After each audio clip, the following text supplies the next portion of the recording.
si đi chẳng cha phong đi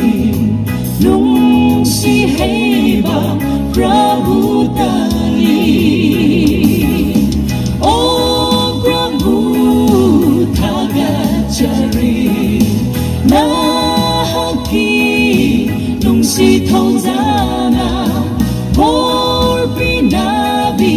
ngasi pawa Khurumjari na cha ai khôi na tai bang da wa na thal su in jagani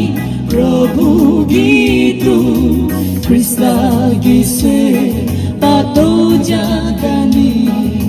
tai bang pungsi loi dri pawa O Prabhu thagachari na haki nung si thong jana bor pinabi ngasi pawa Khurumjari na cha ai khôi na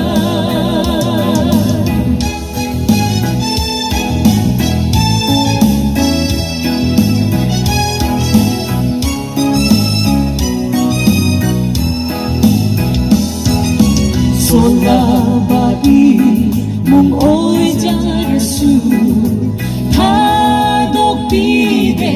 Krista mana lấy căng là de chào rak la basu wan han bi de Ishor mana